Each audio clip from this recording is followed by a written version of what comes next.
मनीष कुमार और आप सुन रहे हैं लर्निंग सीरीज। सुनोगे नहीं तो जानोगे कैसे। खुद को कमजोर समझना सबसे बड़ा पाप है। ये बात स्वामी विवेकानंद ने कही है। अक्सर लोग काम और जिम्मेदारियों से बचने के लिए बहाने बनाते हैं और नतीजा ये होता है कि वे बहुत पीछे रह जाते हैं, दुर्बल और कमजोर हो जाते हैं। बहाने सफलता के बीच रुकावट का काम करते हैं और ये बहानों की बीमारी मोटे तौर पर 4 प्रकार की होती है। सेहत का बहाना, बुद्धि का बहाना, उम्र का बहाना और किस्मत का बहाना। सेहत के बहानों पर हम पिछले एपिसोड में बात कर चुके हैं। अगली कड़ी में आज हम बात करेंगे बुद्धि के बहानों की। मेरे पास उतनी बुद्धि नहीं है। आपने अक्सर लोगों को यह कहते हुए सुना है। ये कमजोर और असफल लोगों का सबसे लोकप्रिय बहाना है। वास्तव में यह इतना आम है कि हमारे आसपास के तकरीबन 95% लोगों में किसी न किसी रूप में मौजूद रहता है। बहाना साइट्स के बाकी रूपों में तो आदमी बढ़ चढ़ कर बातें करता है, परंतु इस किस्म के बहाना साइट्स में यानी बुद्धि के बहानों में आदमी चुपचाप दुखी होता रहता है। ज्यादातर लोग दूसरों के सामने यह मानने को तैयार नहीं होते कि उनमें पर्याप्त बुद्धि या समझ नहीं है, परंतु वे अंदर से यह बात महसूस करते हैं। जब बुद्धि की बात आती है तो हम में से ज्यादातर लोग 2 तरह की गलतियां करते हैं। हम अपनी बुद्धि को कम आंकते हैं और दूसरे आदमी की बुद्धि को ज्यादा आंकते हैं। इन गलतियों के कारण लोग काफी नुकसान में रहते हैं। वे चुनौतीपूर्ण परिस्थितियों का सामना करने में असफल रहते हैं क्योंकि उनमें बुद्धि की जरूरत होती है और अपने हिसाब में उनमें बुद्धि है ही नहीं। परंतु तभी वहां एक ऐसा आदमी आता है जो बुद्धि के बारे में जरा भी विचार नहीं करता और उसे वह काम मिल जाता है। दरअसल महत्व इस बात का नहीं है कि आप में कितनी बुद्धि है, बल्कि इस बात का है कि जो आपके पास है आप उसका किस तरह से उपयोग करते हैं। आपकी बुद्धि की मात्रा से ज्यादा महत्वपूर्ण है वह चिंतन, वह नजरिया जो आपकी बुद्धि को दिशा दिखा रहा है। मैं इस बात को फिर से दोहरा रहा हूं क्योंकि ये बात बहुत ही महत्वपूर्ण है।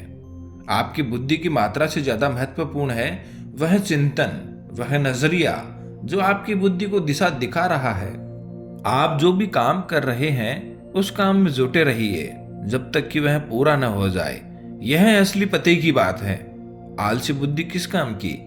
अक्सर जुटे रहने वाला आदमी उस बुद्धिमान और प्रतिभाशाली आदमी से ज्यादा सफल होता है जो कोई काम पूरा नहीं करता है।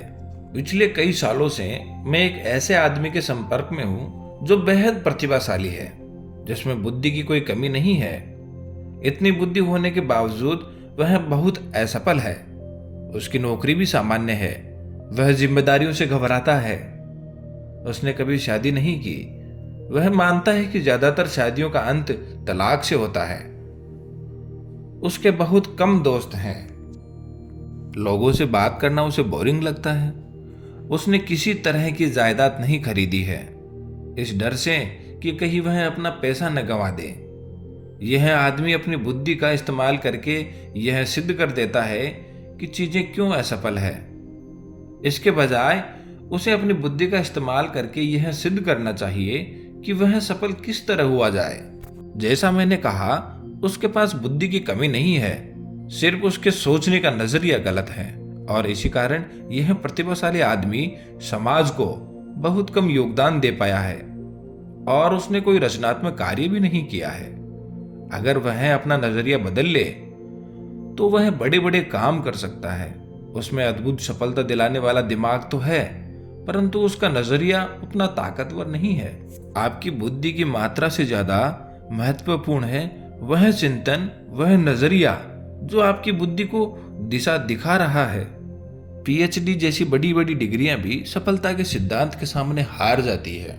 हम अपनी बुद्धि की मात्रा को बदल तो नहीं सकते, परंतु हम उस तरीके को तो बदल सकते हैं जिस तरीके से हम अपनी बुद्धि का इस्तेमाल करते हैं। चलिए आपको 2 किस्से सुनाता हूं।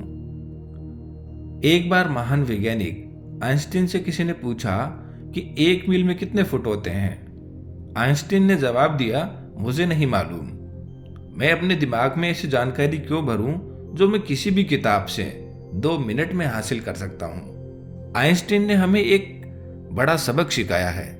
उनका मानना था कि हमें अपने दिमाग को तथ्यों या जानकारी का गोदाम बनाने से बचना चाहिए, और इसके बजाय यह ज्यादा महत्वपूर्ण था कि हम अपने दिमाग से सही तरीके से सोचें। एक बार हेनरी फोर्ड ने द शिकागो ट्रिब्यून पर मानहानि का मुकदमा ठोक दिया। कारण यह था कि उस अखबार ने फोर्ड को अज्ञानी कह दिया था। फोर्ड ने उनसे यह सिद्ध करने को कहा। द ट्रिब्यून ने फोर्ड से दर्जनों सवाल पूछे, जैसे बेनेडिक्ट आर्नोल्ड कौन थे, क्रांति का युद्ध कब लड़ा गया था, इत्यादि। और फोर्ड ने ज्यादातर सवालों के जवाब नहीं दिए क्योंकि उनकी औपचारिक शिक्षा कम हुई थी। आखिरकार फोर्ड काफी परेशान होकर गुस्से से बोले, मैं इन सवालों के जवाब तो नहीं जानता, परंतु मैं 5 मिनट में ऐसे आदमी को ढूंढ सकता हूं जो इन सारे सवालों का जवाब जानता हो। हेनरी फोर्ड को फालतू की जानकारी हासिल करने में कोई रुचि नहीं थी। उन्हें वह बात मालूम थी जो हर सफल एग्जीक्यूटिव जानता है, दिमाग को तथ्यों का गैरेज मत बनाओ, यह जानकारी रखो कि जानकारी कहां से हासिल हो सकती है। चलिए अब हम बात करेंगे बुद्धि के बहाना साइट्स के इलाज के सामान्य 3 तरीकों की। पहला, अपनी खुद की बुद्धि को कभी कम मत आंकिए और दूसरों की बुद्धि को कभी जरूरत से ज्यादा मत आंकिए। अपनी सेवाओं को सस्ते में मत बेचिए। अपने अच्छे बिंदुओं पर ध्यान केंद्रित कीजिए। अपने गुणों को खोजिए। याद रखें, महत्व इस बात का नहीं है कि आप में कितनी बुद्धि है, महत्व तो इस बात का है कि आप अपने दिमाग का किस तरह इस्तेमाल करते हैं। इस बात पर सिर मत धुनिए कि आपका आईक्यू कम है, बल्कि अपनी मानसिकता को सकारात्मक कीजिए।